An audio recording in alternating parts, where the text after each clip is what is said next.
جنگل کی شہزادی کے جادوئی ہاتھ۔ ایک دفعہ کا ذکر ہے کہ ایک لڑکی جس کا نام ایلف تھا اپنی سوتیلی ماں کے ساتھ رہتی تھی۔ اس کی ماں اس کو بہت تنگ کرتی، اس سے سارے گھر کے کام کرواتی اور اس کو کھانے کو بھی نہ دیتی۔ اسی طرح سے ایلف بڑی ہو گئی، پھر اس کے والد فوت ہو گئے۔ اب اس کی ماں اس سے جان چھڑانا چاہتی تھی۔ ایک دن وہ اسے کہتی ہے کہ چلو جنگل سے لکڑیاں لے کر آتی ہیں۔ وہ دونوں جنگل میں جاتی ہیں اور لکڑیاں جمع کرنے لگتی ہیں۔ ایلف کی ماں کہتی ہے میں تو تھک گئی ہوں، تم جاؤ اور لکڑیاں جمع کرو، میں اس درخت کے پاس بیٹھتی ہوں، اس کے اوپر ایک کپڑا ڈال دیتی ہوں تاکہ تم اس درخت کے پاس واپس آ سکو۔ جب ایلف نے لکڑیاں جمع کر لیں تو درخت کے پاس آئی تو دیکھا کہ اس کی ماں وہاں سے چلی گئی ہے۔ ایلف نے رونا شروع کر دیا۔ اتنے میں ایلف کو ایک آواز آتی ہے کہ مجھے بچا لو، تو وہ اپنا سر اوپر کرتی ہے اور دیکھتی ہے کہ کیا ہے، تو اس نے دیکھا کہ ایک سانپ اس کے پاس مدد مانگ رہا ہوتا ہے۔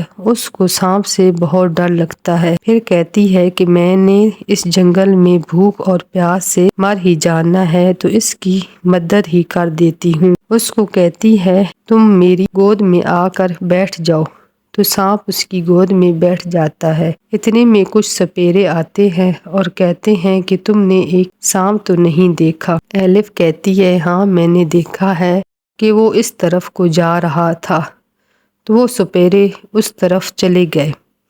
پھر سانپ اس کی گود سے نکلتا ہے اور کہتا ہے کہ تمہیں کیا چاہیے؟ ایلف کہتی ہے کہ مجھے بہت بھوک لگی ہے اور پیاس بھی۔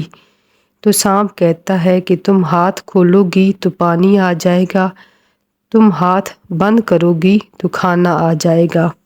یہ کہہ کر سانپ وہاں سے چلا جاتا ہے۔ تو ایلف ہاتھ کھولتی ہے تو زمین میں سے پانی نکلنے لگتا ہے، وہ پانی پیتی ہے۔ پھر ہاتھ بند کرتی ہے تو بہت سی قسموں کے کھانے آ جاتے ہیں، وہ پیٹ بھر کر کھاتی ہے۔ اس طرح سے جنگل کے جانور اور پرندے بھی ایلف کے پاس جمع ہونے لگتے ہیں۔ کوئی پانی پینے آتا تو کوئی چاول گاجرے وغیرہ کھانے آتے۔ زیادہ تر جانور اور پرندے ایلف کے ساتھ ہی رہنے لگے۔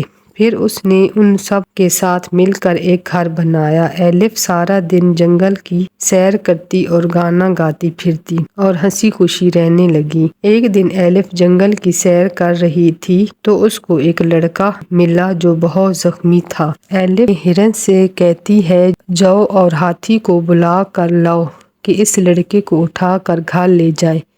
پھر ہاتھی آتا ہے اور اس کو اٹھا کر گھر لے جاتا ہے۔ پھر ایلف اس کی بڑی خدمت کرتی ہے، وہ کچھ دن میں ٹھیک ہو جاتا ہے۔ وہ کہتا ہے کہ میرے ملک میں جنگ لگی ہوئی ہے، میں واپس جاتا ہوں، اگر میں جیت گیا تو واپس آ کر تم کو یہاں سے لے جاؤں گا۔ یہ کہہ کر وہ چلا گیا۔ اب ایلف ہر روز اس کا انتظار کرتی کہ وہ آج آ جائے گا۔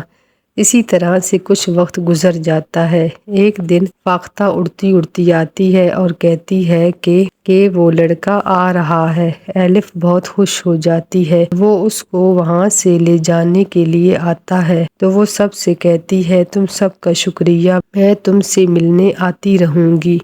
شہزادہ ایلف کو اپنے ملک لے جاتا ہے اور بڑی دھوم دھام سے شادی کرتا ہے۔ وہ شادی پر سب کو بلاتا ہے جس میں ایلف کی سوتیلی ماں بھی آتی ہے۔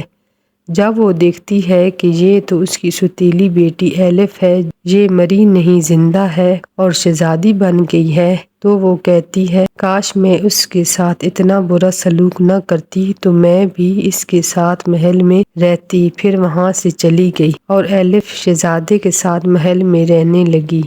اس نے محل کے ساتھ پانی اور کھانے کا اسی طرح سے انتظام کر دیا جس طرح سے جنگل میں بھی کیا۔ جانور، پرندے اور لوگ سب اس سے بہت خوش ہو گئے اور سب ہنسی خوشی رہنے لگے۔